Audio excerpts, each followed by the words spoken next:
Pessoal, tudo bem? Meu nome é Paula Xavier, sou a sua professora de língua portuguesa e de redação do FX Concursos, e eu estou aqui hoje com uma dica bem simples, mas muito importante para dar para vocês. É acerca da gramática dentro da redação. O aluno, ele perde muito ponto mesmo, dependendo da banca, ainda perde mais, quando ele comete erros gramaticais dentro do texto dele. Então, hoje nós não veremos sobre estrutura de redação, como estruturar, o que tem que ter em cada período, não. Nós veremos já uma introdução pronta, tá? E nós veremos os erros que foram cometidos aqui por esse candidato. Olha só. Então, aqui, relembrando vocês, acredito que já sabem aí, aqueles que estão acompanhando as lives, é o passo a passo de uma introdução perfeita, tá? A introdução ela é composta de 3 a 4 períodos. Lembrando que período é quando eu começo uma frase e termino com um ponto final. Isso é período. E aí a introdução ela tem de 3 a 4 períodos. Vimos também, vocês já sabem, que a introdução ela é composta por 3 partes, que é a contextualização, o paralelo e a tese. Se você não sabe, volte lá, procure aí esses vídeos, assista a aula e depois volta aqui de novo. Na verdade, nem precisa voltar, termina essa aula, mas se você ficou curioso em saber o que é esse negócio de contextualização, paralelo e tese, procura os vídeos aí, tá? Assista e curta, caso você goste, tudo bem? Então, olha só, aqui nós temos a contextualização, não vou explicar o que é, tá? Só vou separar aqui para vocês verem. Aqui nós temos a contextualização, aqui nós temos o paralelo, que vai até esse ponto aqui, paralelo, e aqui nós temos daqui, né, começando aqui no dessarte, até embaixo, até o ponto final, nós temos a tese. Só para contar aqui rapidinho, quantos pontos finais nós temos aqui?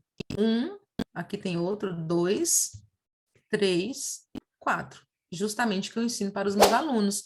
A introdução é composta de 3 a 4 períodos. Pronto, tá bom? Pronto. Quer saber mais os detalhes disso? Como fazer, como organizar essas ideias? Procure lá os vídeos que você vai aprender tudinho da melhor forma possível e da melhor forma que eu consigo ensinar para vocês, tá? A gente sempre trabalha aqui para oferecer o melhor para vocês. E sempre que tiver dúvida, deixe o comentário lá, que sempre que der, e eu prometo que vou fazer o possível, eu respondo para vocês. Tudo bem? Então, olha só. Aqui nós temos o seguinte: o amor por princípio e a ordem por base, o progresso por fim. Esse lema positivista, formulado por Augusto Comte, ou Comte, como alguns preferem, filósofo francês, inspirou a frase política ordem, com aspas aqui, ordem e progresso.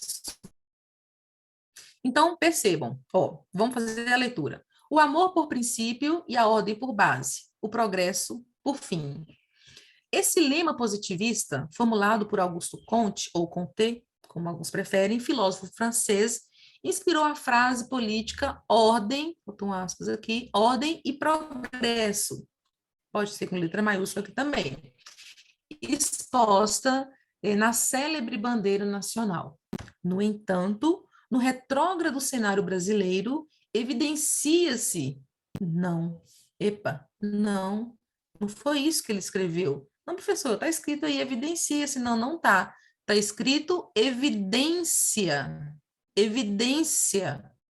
Aqui não é a música do Chitãozinho de Chororó, não, gente. Deixa evidências lá com o Zé Ramalho e com o Chororó, tá? Porque isso não existe, certo? Então, o que você tem que fazer? Você vai tirar isso aqui, pelo amor de Deus, não tem acento circunflexo. Não tem. Se você for escrever evidência, se você for cantar música, né? Você pode colocar evidência, pode colocar acento lá na evidência, porque tem mesmo. Mas quando você quer evidenciar alguma coisa, não tem acento circunflexo. Evidencia-se. Porque a sílaba tônica não vai estar mais no DEM, evidente, tá? Vai estar no CIA, vai estar na última, evidencia, certo? Ok, gente? Evidencia-se uma antítese à máxima do símbolo pátrio. Então, tá fazendo, lembra daquela aula que eu ensinei para você sobre o cimento, que é a coesão, que são os conectivos? Aqui, ó, ele quer mostrar uma oposição de ideias entre aquilo que é proposto no símbolo pátrio, né? Ordem e progresso, ele quer mostrar que, ao contrário disso, não tem nada em ordem e em progresso. Aí ele vai e utiliza o que é um conectivo de oposição, uma conjunção adversativa. No entanto, no retrógrado cenário brasileiro, evidencia-se uma antítese à máxima do símbolo pátrio, uma vez que a adultização infantil, que aqui o tema é sobre a adultização infantil, corrobora a desordem. Vou aproveitar para falar disso aqui, ó.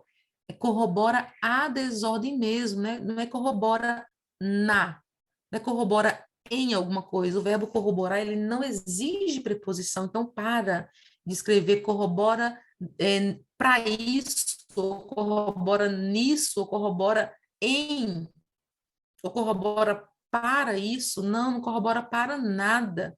Corrobora alguma coisa. Então, corrobora o quê? Corrobora a desordem. Não erre, porque, professora, mas eu já vi sites assim, não tem problema, deixa o site errar, deixa eu passar vergonha sozinho, você não vai passar vergonha. O verbo corroborar não rege preposição, não pede preposição, certo? Então, no entanto, no retrógrado cenário brasileiro, evidencia-se uma antítese. O que é antítese? Uma oposição de ideias, né? A máxima do símbolo pátrio. Por que essa antítese? Por que essa oposição de ideias? Uma vez que a adultização infantil corrobora a desordem e o retrocesso do país verde-amarelo. Dessarte, olha aí outro conectivo, outro cimento de conclusão. Dessarte, eu quero concluir, então eu vou usar um conectivo de conclusão.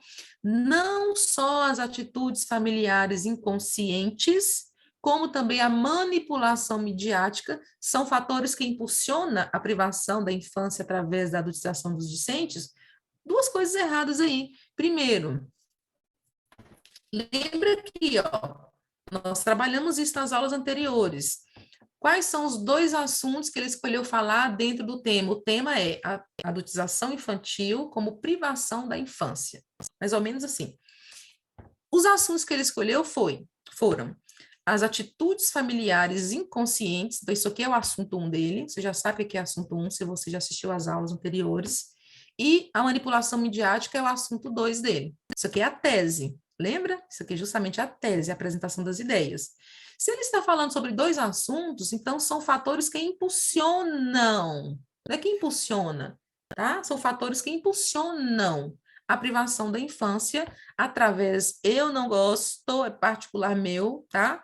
Por meio, a gente fala desse através outra hora, mas quer falar assim, chiquíssimo e não chiquérrimo, porque chiquérrimo é errado, quer falar chiquíssimo, não utilize através, por meio, quando tiver no sentido de mediante, né, a alguma coisa. Da adultização dos discentes, aqui eu falei para o aluno, falei, cara, você não estava falando nada de escola para ser discente, né, aluno? Então, tira esse discente aqui, que isso aqui foi uma escolha imprópria, uma imprecisão vocabular, porque você não queria falar infância através da adultização dos discentes, mas a adultização, por exemplo, desse público, ou das crianças, ou desses indivíduos, ou desses pequenos cidadãos, mas discente aqui não fica legal, porque você não estava falando nada de aprender, assim, no sentido escolar. Esse discente, ele combina mais no aspecto escolar. Tudo bem? Então, são essas as dicas gramaticais de hoje. Professora, essa introdução tá bonita, né? Não, você quer ver quando você consegue aplicá-la em qualquer tema, porque a gente consegue fazer isso, mas aí já é aula para os próximos vídeos e eu espero vocês lá.